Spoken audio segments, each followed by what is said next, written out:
From last 2 years we are dealing with a disaster pandemic situation जिसने ना जाने कितने लोगों से उनके अपने छीन लिए। पर ये सोचकर काफ़ी अफसोस फील होता है कि लोग कोविड से कम बट कोविड वैक्सीन से ज़्यादा डरते हैं।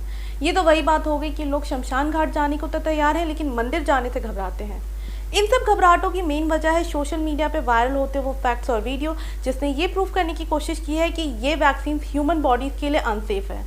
सो आज की इस वीडियो में यही जानने की कोशिश करेंगे कि आखिर ये वैक्सीन होती क्या हैं, इनके बनने के फॉर्मेशंस क्या होते हैं और इनसे रिलेटेड मिथ क्या हैं।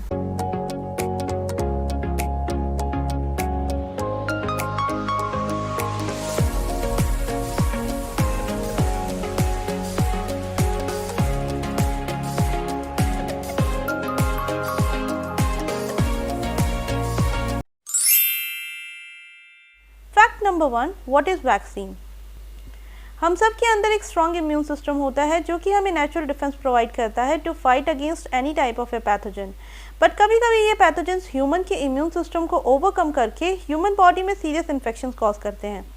ऐसी सिचुएशन में वैक्सीन इम्यून सिस्टम की हेल्प करता है to overcome such situation. Vaccine की वर्किंग को जानने से पहले हमें ये जानना ज़रूरी है कि हमारे बॉडी की इम्यून सिस्टम वर्क कैसे करती है। कोई भी डिसीज कॉजिंग बैक्टीरियाज या वायरस के सरफेस मॉलिक्यूल्स को एंटीजेंस कहते हैं। जब ये एंटीजेंस ह्यूमन बॉडी में एंटर करते हैं तो human immune system antibodies release करती है जो कि इस एंटीजन से बाइंड करके या तो उसे डिसेबल कर देते हैं या तो उसे मार देते हैं। Different pathogens have different antigens on their surface. Same उसी तरीके से डिफरेंट एंटीजेंस के लिए डिफरेंट एंटीबॉडीज होती है और हर एंटीबॉडीज हर एंटीजन से बाइंड नहीं करती और कोई भी एंटीबॉडीज तभी प्रोड्यूस होती है जब ह्यूमन की इम्यून सिस्टम उस एंटीजन से एनकाउंटर होती है और इसी प्रोसेस में वैक्सीन इम्यून सिस्टम की हेल्प करता है। वैक्सीन सेफली बॉडी को उस पैथोजन से एक्सपोज कराता है जिससे ह्यूमन इम्यून सिस्टम उसे काउंटर करने के लिए काउंटर एंटीबॉडीज बनाती है टू किल दैट पैथोजेंस। अगर सिंपल वर्ड्स में कहें तो अगर आपको किसी छोटे बच्चे को ये बताना है कि टाइगर्स आर डेंजरस एनिमल तो आप क्या करेंगे? उस बच्चे को लेके टाइगर के सामने तो नहीं चले जाएंगे, आप सिंपली उसे टाइगर की पिक्स दिखाएंगे जिससे उस बच्चे के माइंड में टाइगर की इमेज क्रिएट होगी एंड मोर प्रैक्टिकली आप उसे लेके जूलॉजिकल पार्क चले जाएंगे जिससे उस बच्चे को ये पता चल जाएगा कि हाँ tigers are dangerous for us. Same ऐसे ही वैक्सीन्स भी आपके बॉडी के इम्यून सिस्टम को उस पैथोजन को रिकॉग्नाइज करने में हेल्प करती है without causing any harm to your body. Fact number 2, vaccine formation process. जैसा कि मैंने अभी कहा है कि वैक्सीन्स को अप्रूवल तभी मिलता है जब वो ह्यूमन बॉडी के लिए पूरी तरीके से सेफ होती है और इस सेफ्टी को वैक्सीन्स बनाने के पूरे प्रोसेस में मॉनिटर किया जाता है। वैक्सीन फॉर्मेशन का फर्स्ट स्टेप होता है to identification and development of appropriate vaccine strain जो कि पोटेंशियली सेफ और इम्यूनोजेनिक हो। स्टेप नंबर 2 होता है उस वैक्सीन स्ट्रेन की फुल इन विट्रो कैरेक्टराइजेशन करना। तीसरे स्टेप में छोटे एनिमल पर प्री क्लिनिकल स्टडीज होती है जैसे कि mice, rabbit, guinea pigs etcetera.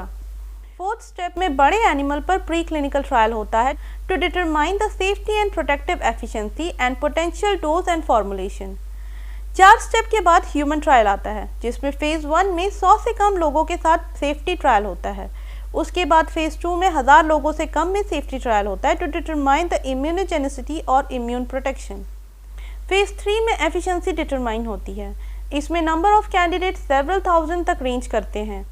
इन सब सक्सेसफुल प्रोसेस के बाद जाकर किसी भी वैक्सीन को रेगुलेटरी अप्रूवल मिलता है। आई थिंक इन सब प्रोसेस को जानने के बाद आपके मन में भी वैक्सीन की सेफ्टी से रिलेटेड डाउट कुछ कम हुए होंगे। Fact number 3, myth related to COVID vaccine. COVID vaccine को लेकर लोगों के मन में बहुत सारे डाउट हैं जिसमें से सबसे प्रोमिनेंट डाउट है कि कोविड वैक्सीन इनफर्टिलिटी कॉज करता है। बट इन रियलिटी ऐसा कुछ भी नहीं है। कोविड वैक्सीन कभी भी वुमेन की फर्टिलिटी को नहीं अफेक्ट करता है। इस मिथ की शुरुआत हुई थी सोशल मीडिया पर वायरल होते एक रिपोर्ट की वजह से जिसमें ये कहा गया था कि कोरोना वायरस के स्पाइक्स प्रोटीन ह्यूमन के स्पाइक्स प्रोटीन दैट इज सिंसिटिन 1 की तरह होते हैं जो कि प्लाजेंटा के ग्रोथ एंड डेवलपमेंट में हेल्प करता है और अगर कोई लेडी कोविड-19 की वैक्सीन लेती है तो उसके इम्यून सिस्टम इस स्पाइक प्रोटीन के अगेंस्ट भी फाइट करते हैं और वुमेन में इनफर्टिलिटी कॉज करते हैं।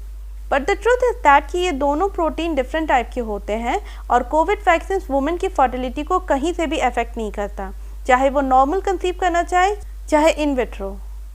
सेकेंड मिथ इज दैट कि अगर किसी को कोविड-19 हो गया है तो उसे वैक्सीन लगाने की ज़रूरत नहीं है। ऐसा बिल्कुल भी नहीं है। अगर आपको कोविड हो चुका है तो still you need a vaccination because some studies show that vaccines provide a better protection than natural infection. So go and get your vaccinations. Third myth is that कि after vaccinations मास्क की कोई ज़रूरत नहीं है, तो ऐसा भी बिल्कुल भी नहीं है। हम सबको पता है कि ये कितना ज़्यादा highly infectious and highly mutating virus है, तो जब तक ये पूरी तरीके से इरेडिकेट नहीं हो जाता तब तक please wear a mask and maintain a social distancing. चौथा मिथ ये है कि कोविड-19 वैक्सीन डेंजरस है और ये हमारे सेल्स में एंटर करके हमारे डीएनए को चेंज कर देता है। सो ऐसा कुछ भी नहीं है। ये मिथ फाइजर और मॉडर्ना वैक्सीन को लेकर आया है, जो कि एक मैसेंजर आरएनए वैक्सीन है। लोगों को लगता है कि इन वैक्सीन्स में कोविड वायरस की स्पाइक्स प्रोटीन होने की वजह से ये आपके डीएनए को अल्टर करता है, बट ऐसा कुछ भी नहीं है। ऑल्दो मैसेंजर आरएनए आपके सेल में तो एंटर करता है, बट आपके न्यूक्लियस में नहीं एंटर कर पाता। सो नेचुरली ह्यूमन डीएनए के साथ कोई छेड़छाड़ होने की कोई चांसेस ही नहीं होती हैं, क्योंकि हम सबको पता है कि हमारे डीएनए हमारे न्यूक्लियस के अंदर होते हैं। अगर कोई चीज़ हमारे न्यूक्लियस के अंदर एंटर नहीं कर सकती तो हमारे डीएनए के साथ कोई अल्ट्रेशन नहीं होता है। हमारे सेल्स के अंदर जाकर भी ये राइबोसोम्स में प्रोटीन प्रोड्यूस करके इम्यून सिस्टम को ट्रिगर करता है और आफ्टर एनकाउंटर वैक्सीनेटेड बॉडी को इम्यून करता है। सो ये दोनों ही messenger RNA vaccines human body के लिए कम्प्लीटली सेफ एंड इफेक्टिव है। सो ये थे कुछ कोविड-19 से related facts according to my studies. आपकी स्टडीज़ क्या बताती है प्लीज़ मुझे कमेंट बॉक्स में लिख के शेयर करिए। और अगर आपको ये वीडियो इंटरेस्टिंग लगा हो तो मोर सच इंटरेस्टिंग वीडियो के लिए प्लीज़ मेरे चैनल को सब्सक्राइब करें। And thanks for watching.